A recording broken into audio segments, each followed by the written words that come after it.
Country से Davos में एक सप्ताह के लिए इकट्ठा हुए। डावोस स्विट्जरलैंड का एक छोटा सा शहर है जहाँ पे दुनिया के सबसे अमीर लोग इकट्ठा होते हैं सप्ताह भर के लिए, और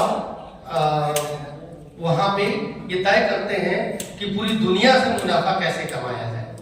और वो ये बैठ कर तय करते हैं बंद कमरे में, और उस बंद कमरे में जो तय होता है उसकी जानकारी शायद हम आम लोगों को नहीं होती है, लेकिन वहाँ उस डावोस से, उस फोरम से, वर्ल्ड इकोनॉमिक फोरम जो होता है, वो एक सप्ताह जो बातें होती हैं उससे हमारा पूरा साल प्रभावित रहता है। क्योंकि जो नीति निर्माण वहाँ बनता है वही वहाँ की सरकारें वापस जा करके वो अमीर लोग वहाँ की सरकारों को वैसे ही चलवाते हैं, क्योंकि उनका मेन मकसद होता है सरकार की मदद से प्रॉफिट कैसे कमाया जाए और सरकार को कैसे शामिल किया जाए। एक डेटा है जो बार बार बात हो रही है कि दुनिया के अगर पूरी दुनिया के अगर 5 अमीरों को और उनके धन को एक साथ रख दिया जाए, मतलब गिन लिया जाए, और रोज वो $1 मिलियन, मतलब $1 मिलियन का मतलब होता है $10 लाख रोज खर्च करेंगे, तो भी उनको 476 साल लगेगा वो पैसा खत्म करने में। 476 साल, मतलब अगर सिर्फ 5 पूरी दुनिया के 5 अमीर सारे धन मिला दे, रोज $1 मिलियन, $10 लाख रोज खर्च करेंगे, तो 476 साल लगेगा। आप समझ रहे हैं कितनी बड़ी मानवता उन्होंने खड़ी कर रखी है अपनी। कई पीढ़ियां गुजर जाएंगी, आप बराबरी नहीं कर सकेंगे, और फिर वो मिलकर तय करते हैं और कहते हैं कि और भी प्रॉफिट कमाना है।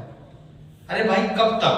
सवाल वही है, कब तक आप मजदूरों के, दलितों के, वंचितों के, पिछड़े हुए लोगों के, या जो बिल्कुल हाशिए पे रह रहे हैं उनसे निचोड़ के कब तक कमाते रहोगे, और कब इनको क्या मिलेगा? इसलिए कहते हैं हम लोग कि पूरे डावोस में और वहां भी और यहाँ भी हर जगह हम कह रहे हैं कि जो रिच है उनको टैक्स करो, गरीबों को टैक्स मत लगाओ, क्योंकि गरीबों से जितना ले चुके हो उतना ही पर अगर तुम खर्च करना शुरू करोगे, उसका भरपाई करना शुरू करोगे, तो भी तुमको बहुत साल लगेंगे। इसलिए डावोस में जो जा सकते थे, जो लोग वहां पहुंच सकते थे संगठन, वो वहां पहुंचे हुए हैं। वो अभी वहां पे उसी इकोनॉमिक फोरम में, उसी जगह पे अपनी आवाज बुलंद कर रहे हैं। हम आज यह आवाज बुलंद कर रहे हैं और हमारी आवाज यहीं से डावोस जाएगी। और ये हम आपको इसीलिए यहाँ पे आपको आए हैं और आमंत्रण दे रहे हैं कि अभी हम यहाँ कमरे से बाहर निकलेंगे, और आप लोग जानते ही हैं सामाजिक राजनीतिक परिदृश्य ऐसा है कि हम खुल करके बाहर हवा में आवाज भी नहीं लगा सकते हैं, वो परिस्थितियां हैं। फिर भी हम यहाँ से बाहर निकलेंगे, हॉल में जाए, बाहर मैदान में जाएंगे, और हमने छोटा सा एक सॉलिडारिटी कि वहाँ के लोग आप खड़े रहिए, हम भारत से खड़े हैं, ये एक मैसेज, एक संदेश देना चाहते हैं। वो संदेश हम बाहर देंगे, और कैंडल है और कुछ पोस्टर वगैरह है, हम लेकर के पीसफुल तरीके से, शांतिमय तरीके से बाहर इकट्ठा हो, और हम नारे लगा सकते हैं, इतनी लगाएं कि हम सुन सके, और बाहर न भी जाए तो कम से कम यहाँ चल सके, हम कर सके, हम गाने गा सकते हैं, हम सेलिब्रेट कर सकते हैं। मुझे लगता है कि ये समय होता है, ये खासकर ये वीक, कि अगर दुनिया के सारे अमीर मिलकर के अगर अपनी प्रॉफिट का और अपनी वर्चस्व का सेलिब्रेशन कर सकते हैं, तो कम से कम हम दुनिया के सारे वंचित लोग मिलकर के एक साथ अपने अधिकारों की मांग को कर ही सकते हैं, और खुश भी हो सकते हैं कि हम जो कर रहे हैं वो एक्चुअली बहुत बड़ी मानवता के लिए है, वो कुछ खास गिने चुने लोगों के लिए नहीं है, पूरी मानवता के लिए है। तो आप सब आमंत्रित हैं, कृपया बाहर आए और हम सब बैठ कर इस पर बात करें। Thank you. सत्येंद्र भाई एक सेकंड, निर्मल जी कल के बारे में थोड़ा सा अनाउंस कर दीजिए थोड़ा सा। सत्या भाई नेशनल यूथ इक्विटी फोरम और फाइट इक्वालिटी कैंपेन से जुड़े हैं, और आपका बहुत बहुत स्वागत है, बहुत बहुत धन्यवाद। इनके लिए ताली बजा कर स्वागत करें। तो साथियों, कल की बात शुरू करूं, पर आज के इस पूरे कार्यक्रम को लेके केवल 1 मिनट में एक बात बोलना है। हम सब लोग देश के अलग अलग कोनों से, अधिकांश यहाँ दिल्ली के साथी भी थे, और लगभग 200 साथियों ने साइन करके दिया है, इसका मतलब 200 प्रतिभागी रहे। हम सब लोग आज पूरे दिन का ये निचोड़ लेके जा रहे हैं कि हम लोग ये वर्किंग पीपल चार्टर को लेकर लगातार 2014-15 के बाद एक्टिव हो गए। हमको अभी सबसे महत्वपूर्ण काम ये करना है, अगर हम 2024 के बारे में सोच रहे हैं और बात कर रहे हैं, जिस व्यक्ति को आप देखते हैं जो जमीन के ऊपर काम कर रहा है मजदूरों को लेकर, किसी भी ट्रेड को लेकर, हम पहले उनको आइडेंटिफाई करें।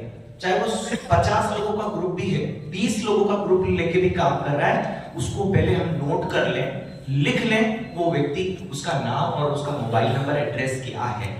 हर एक व्यक्ति के पास में ऐसे व्यक्तियों का बैंक होना चाहिए।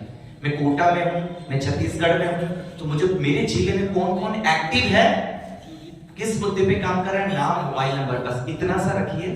फिर उन सबको मिलाकर हमको फिर से एक बड़ा एक और कन्वेंशन का सोचना पड़ेगा। जब तक हम इनकी पहचान नहीं करेंगे तब तक हमारी सॉलिडिटी, हमारी मजबूती नहीं बन पाएगी। हम ही लड़ते रहे, हम ही बात करते रहे, उससे बात बनने वाली नहीं है। नहीं तो 2015 से लगाकर 24 हो गया, हम नहीं कुछ कर पाए।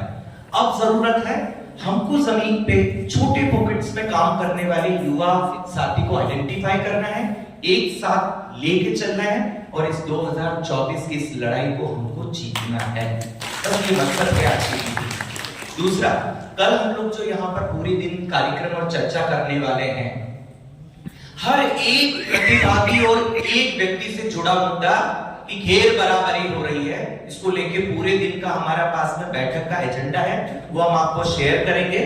और जो जंतर मंतर पर सुबह हमने प्रोटेस्ट घोषित किया था कि हम लोग प्रोटेस्ट करने जा रहे हैं, आज सुबह 4 बजे एक रिजेक्शन लेटर आता है मुझे, और पुलिस ने कल रात को ये हमें बता दिया कि फाइनली हम आपको करने नहीं दे रहे। कल रात में ही हमने हाई कोर्ट में एक PIL लगाई और आज सुबह 10 बजे हाई कोर्ट में हमारा मैटर अर्जेंट मेंशन हुआ। जज ने कहा कि मैटर के ऊपर पुलिस को और सबको बुलाना पड़ेगा, इसलिए आपका मैटर कल सुबह 10 बजे सुना जाएगा। अब कल सुबह 10 बजे तो हमको जाना था जंतर मंतर। 26 जनवरी होने की वजह से वो बहाना मार के मुझे एक चिट्ठी सुबह 4 बजे व्हाट्सएप पे भेज दिया और लगातार पुलिस अभी कॉल कर रही है, मैं घर पहुंच गई, पर वहां में उनको मिला नहीं। हम लोग कल ये प्लान करेंगे, इधर पूरे दिन का मीटिंग करेंगे कल 10 बजे से 5 बजे। कल अगर हमको कोर्ट सुनता है और थोड़ा सा भी कोर्ट कहीं सामाजिक न्याय को मानता है, हमारे मौलिक अधिकार को मानता है, तो हमारे फेवर में ऐसा फैसला देगा, मुझे विश्वास है। और हम लोग कल उसका इंतजार करेंगे, पूरे दिन मीटिंग करेंगे।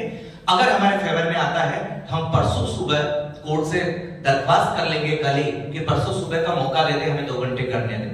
फिर भी वो नहीं करने देता है तो हम कल पूरे दिन मीटिंग करेंगे और परसों सुबह जो हमको जंतर मंतर पे करना है वो हम यहीं पे करेंगे। तो इस प्रकार का ये जो सुझाव है वो तो हमारे कुछ साथियों के साथ बैठ के तय किया गया, मेरी तरफ से नहीं है। अगर आप सभी की सहमति है कि हम कल पूरा दिन मीटिंग करें, परसों का हम लोग कल कोर्ट का इंतजार कर लें और फिर परसों के दिन हम लोग यहाँ पे सांस्कृतिक कार्यक्रम करेंगे, अपने जो क्रांतिकारी विचारों को रखना है वो हम यहाँ पर रखेंगे। एक और है, बहुत सारे साथी आए हैं, जैसे साथी बोलना चाह रहे हैं और भी साथी बोलना चाह रहे हैं, उनको अभी इतना बात करने का समय नहीं मिला, पर कल हमारे साथी लोग बात कर पाएंगे।